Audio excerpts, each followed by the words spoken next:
Shalom, selamat hari Minggu anak-anak yang manis. Sudah siap mendengarkan firman Tuhan? Duduk yang manis ya, kita sama-sama mendengarkan firman Tuhan.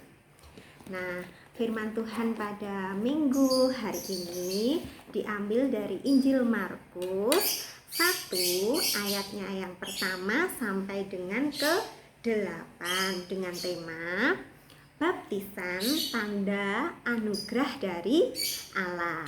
Sebelumnya Ibu akan bacakan ya dari Markus 1 ayat 1 sampai dengan 8. Begini firman Tuhan. Yohanes Pembaptis.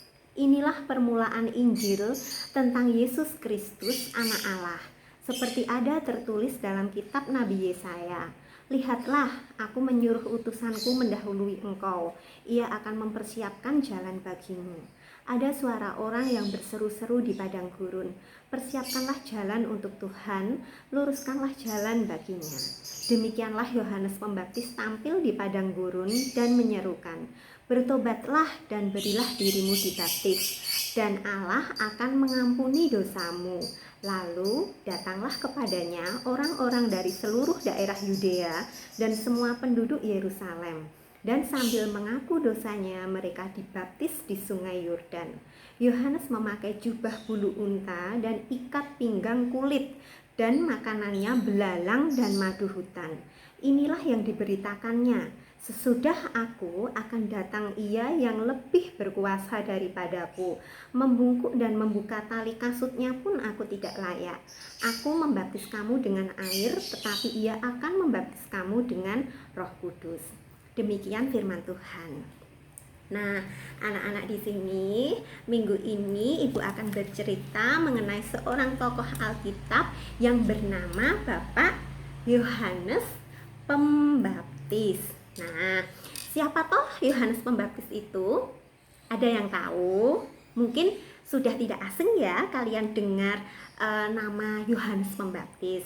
Mungkin ada yang lupa. Nah, Ibu mau mengingatkan kembali ya. Nah, Yohanes Pembaptis ini adalah seorang yang suka tinggal di hutan, suka mengembara. Nah, dia itu diutus oleh Tuhan untuk mempersiapkan kedatangan Tuhan. Nah, selain itu juga Yohanes Pembaptis diutus Tuhan untuk mengajak bangsa Israel untuk bertobat, mengakui kesalahannya dan dibaptis oleh Yohanes Pembaptis tersebut.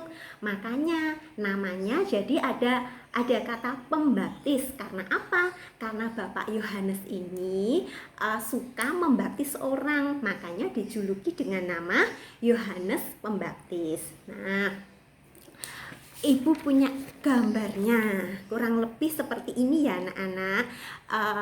Bapak Yohanes Pembaptis itu suka tinggal di hutan.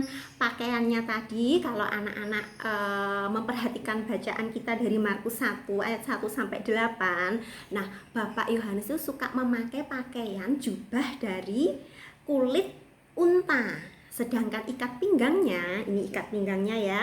Ikat pinggangnya itu terbuat dari kulit hewan. Nah, sedangkan untuk makanannya Bapak Yohanes ini makannya apa anak-anak?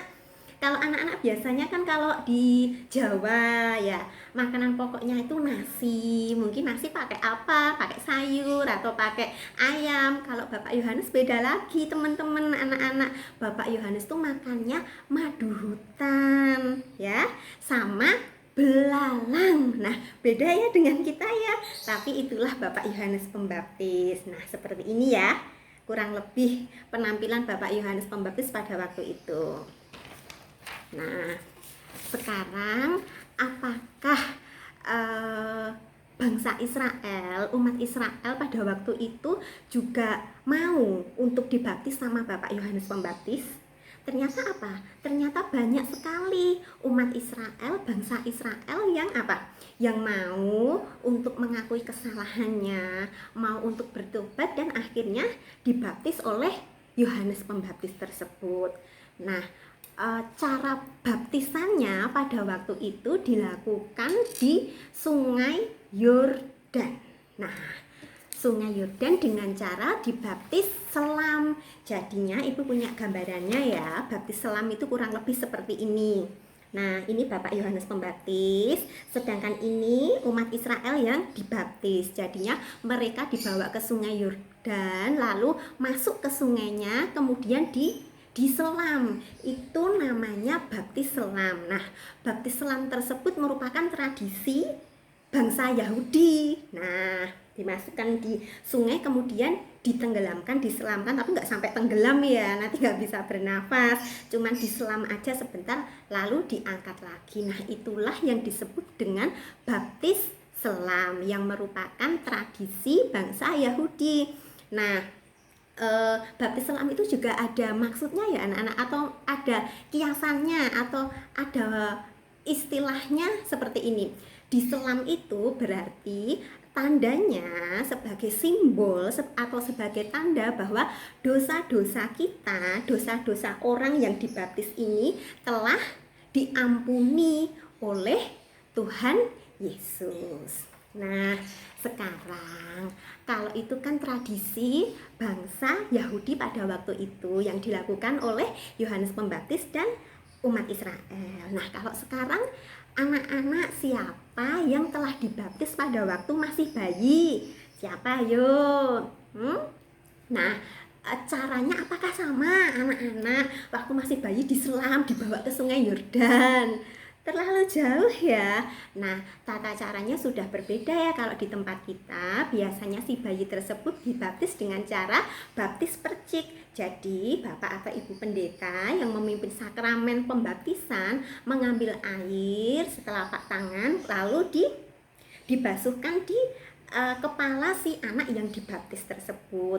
Tetapi meskipun caranya berbeda, yang satu selam, yang satu percik, yang satu dilakukan di Sungai Yordan, yang satu dilakukan di gereja, yang satu dilakukan oleh Yohanes Pembaptis, yang satu dipimpin oleh bapak atau ibu pendeta, tetapi maknanya sama saja. Itu semua sebagai tanda atau simbol kalau kita sudah diampuni dosa kita oleh Tuhan Yesus. Baptis adalah tanda anugerah dari Tuhan. Entah apapun caranya, entah diselam ataupun dipercik. Nah, sekarang anak-anak, karena kita sudah dibaptis, karena kita sudah mendapatkan anugerah dari Tuhan, maka hal yang harus kita lakukan adalah apa, anak-anak? Kita harus bersyukur. Kita harus bersyukur bahwa kita telah diampuni dosa-dosa dan pelanggaran kita oleh Tuhan. Tetapi apakah hanya bersyukur dan terima kasih saja? Aku bahagia Tuhan karena Tuhan telah mengampuni dosaku, aku sudah dibaptis.